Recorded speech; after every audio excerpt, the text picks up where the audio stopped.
6 bandits kidnap a little girl and hide her in a secluded lair.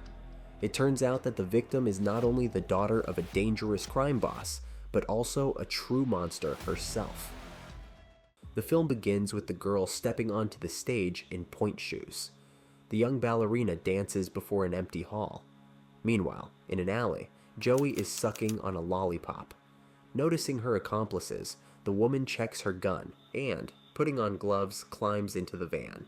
The second group breaks into the cameras near the mansion. Sniper Wriggles takes a position on the roof. Soon they receive the signal the target has left. Abigail is being driven home from the theater by her personal chauffeur. While he is driving, Joey and 2 accomplices sneak into the mansion. In the bedroom, the woman realizes that the target is a small child, but it's too late to back out. When Abigail returns, the bandits attack her. Not panicking, the girl stabs Frank's hand with a pencil and calls for help. She is grabbed by the big man Peter. The girl says, "I can't breathe." The accomplice gives the victim a sedative injection. The kidnappers load the body into a bag as the father's convoy pulls up to the entrance. The trio exits through the back door, taking the sniper with them. Despite the lights being on, they reach the gates, where the van is waiting. Now the task is to get out of the city. Joey checks the girl's pulse on the way. It is steady and calm, after which she puts a blindfold on her. Hacker Sammy tells the driver to steer left to disable the cameras, but the driver instead presses right, carefully shielding with the truck. The crew reaches a luxurious country mansion, where they are met by the employer Lambert, who has been demoted from the head of a drug empire to a mere kidnapper. He invites the mercenaries inside, ordering them to place the girl in the bedroom and the sniper to prepare a position on the roof in case of unwanted guests. Lambert explains the rules to the team. They don't know each other and use call signs. There are 24 hours left until the task is completed, after which they will each receive $7 million. The main thing is that nothing happens to the girl while he negotiates the ransom. Joey is assigned to contact the girl so that no one else gets exposed. To prevent the bandits from being tracked, the boss takes their phones and leaves. The mercenaries, while waiting, drink free booze. The driver Dean boasts that he can see through people, giving out characteristics to the accomplices. Joey objects, after which she is offered a bet.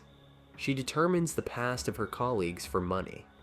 The woman says that Frank is a former cop, not just a patrol officer, but a detective. Peter is a thug from Quebec who was bullied by his peers, and when he grew up, he started fighting back, which eventually became his job. Sammy is a spoiled rich girl who entertains herself by hacking computer networks. The sniper is a former Marine, and the good driver is a sociopath. In response, Frank calls her a former drug addict. As a cop, he can smell such people from a mile away. Long sleeves hide the needle marks on her veins, and the addiction to lollipops is a way to distract herself. Besides, she doesn't drink to avoid temptation.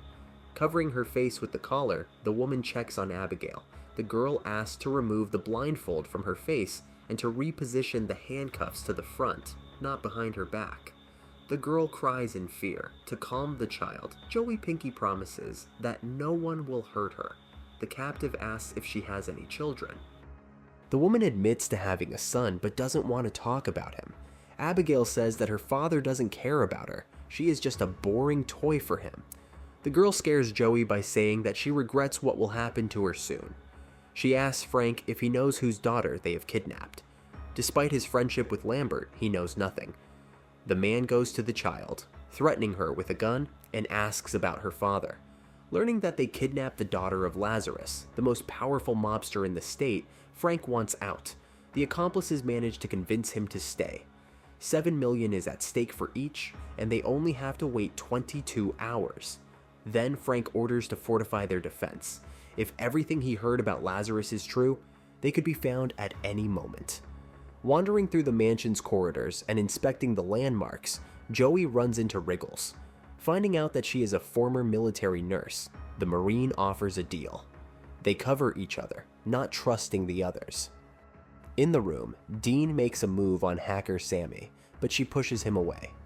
Disappointed in his best feelings, the driver wanders around the house, smoking weed and drawing a penis on the face of the sleeping Peter. He finds an ancient fresco depicting a little girl, a spitting image of the captive. Descending into the pantry, Dean runs into rats, and when he wants to leave, something grabs him and drags him into the darkness. Hearing the guy's screams, Sammy goes to check. She sees Dean sitting in the kitchen, but upon getting closer, she notices that his head is torn off. It falls right into her hands. At the scream of the frightened girl, the big man Peter calls the others. The terrified criminals, gathered in a circle, realize that the atmosphere in the house is just horrifying. They wonder who could have done this and why. The legend of a killer named Valdez, who works for Lazarus, comes to mind. Allegedly, when the FBI caught 3 mobsters, they agreed to testify. Valdez infiltrated the heavily guarded 23rd floor unnoticed, where he tore the snitches to pieces, ripped out their internal organs, and tore off their heads. No agents saw or heard anything. Assuming that Valdez came for the girl, Joey suggests checking on her. Climbing the stairs, the bandits wonder how the killer found them, either by tracking Lambert or one of them being Valdez. Making sure Abigail is in place, Riggles suggests fleeing while they are still alive, but the front doors are closed with a steel grille. When Peter tries to break it down with a run, protective shutters lower on the windows, trapping the unlucky criminals. Riggles checks his post and sees that the rifle is stolen. Joey goes to Abigail to find out if her father's mercenary came for her. The girl admits that Frank called himself Valdez. Joey says the culprit is Frank. They decide to attack him, approaching from both sides. Hearing the noise, Joey turns and sees the frozen Marine, whose face and throat are torn to shreds. Then the woman boldly descends with a pistol to find Frank. She keeps him at gunpoint, accusing him of murder, but using a small tactical trick, the former cop distracts attention and draws his gun, finding out that Riggles is dead, and, in Joey's opinion, he is the killer. Frank suggests that Abigail deceived the woman, trying to pit the bandits against each other. Frank orders Peter to take care of the girl, while he has a Mexican standoff with Joey.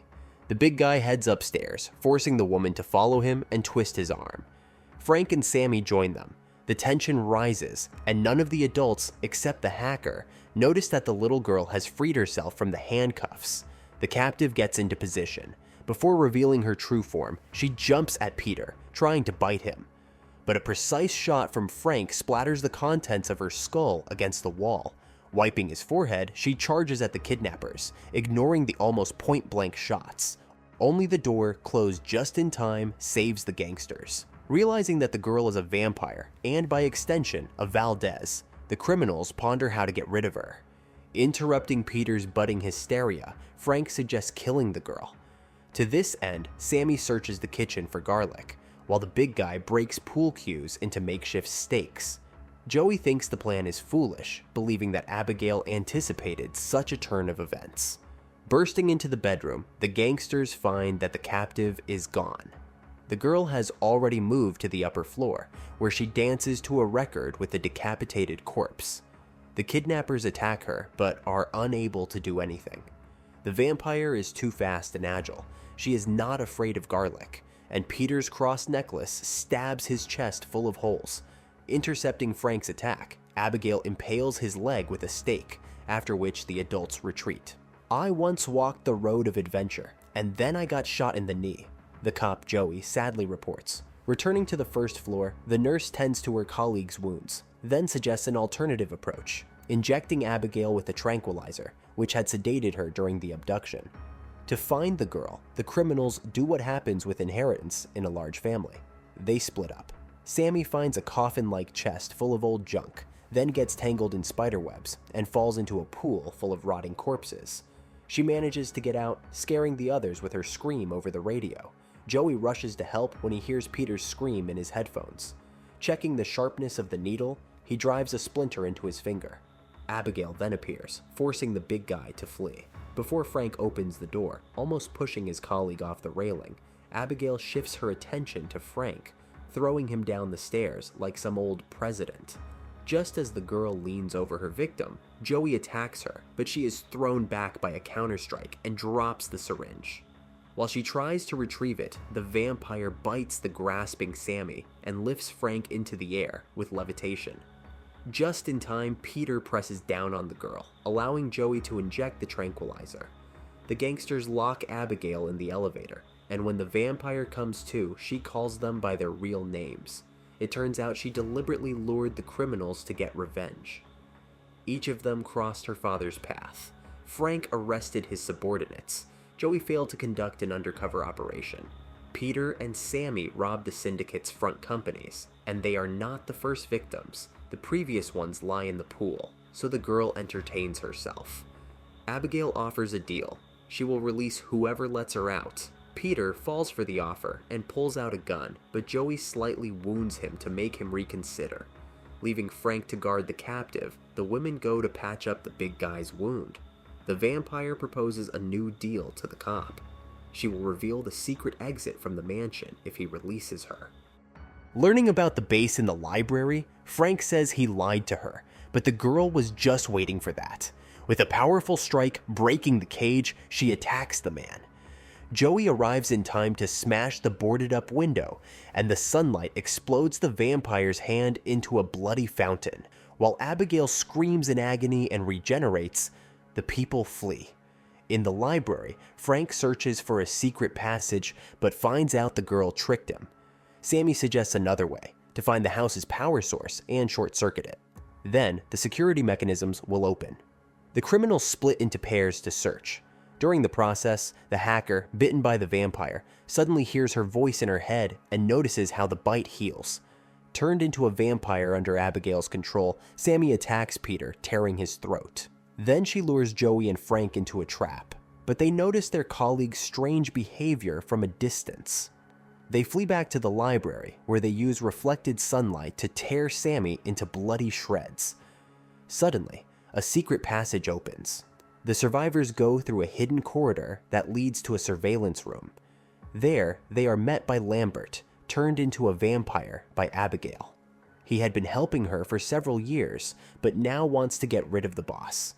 Out of old friendship, Lambert offers to turn Frank to take over Lazar's criminal empire. Tempted by the offer, Frank agrees due to the lack of alternatives. Lambert bites him and makes him drink his own blood. From the exquisite feast, the former cop vomits blood farther than he can see, but soon recovers. Lambert offers his partner Joey as the first meal, but receives a stake in the back. Killing his partner, Frank threatens Joey. At that moment, Abigail appears. Misjudging the situation, she attacks the cop. He intercepts the attack and drinks the girl's blood, while the frightened Joey, pressing the security shutdown button, runs away. Frank throws Joey down, where the revived Abigail catches her. To kill such an ancient vampire, all the blood must be drained. The girl offers a military alliance. She will release the woman if she helps defeat the common enemy. They both attack the newly made bloodsucker, as if proving that drinking blood is purely a female prerogative. Frank successfully resists them, breaking the girl's bones with a powerful throw, while the woman is shackled to a post with a poker. Recovering, he continues the fight, but the man again bites her, drinking her blood. Then Frank removes the impaled Joey and bites her to turn her. He orders her to take the stake and kill the girl. The woman gets up, walking toward the weakened vampire, but at the last moment tries to strike the man. The cop throws her aside, allowing Abigail to grab him from behind. Joey pulls the poker out of the post and uses it to make a mouth grip. Taking advantage of the moment, Abigail raises the wooden stake and tries to impale Frank. Together, they manage to pierce the villain, who ends with a final remark about how mastering the ability to control others takes years of practice. Abigail reassures Joey, since Frank is dead, his bite won't turn you into a vampire. The woman tries to leave when Abigail's father, Lazar, appears. He is about to drink from Joey, but Abigail steps in between them and explains that the woman saved her life. Kissing his daughter's hand, the vampire orders Joey to leave and never return. The blood-smeared woman, limping, steps outside. She gets into the van, pulls out a candy she had stashed, and, savoring it, drives away. The film ends here.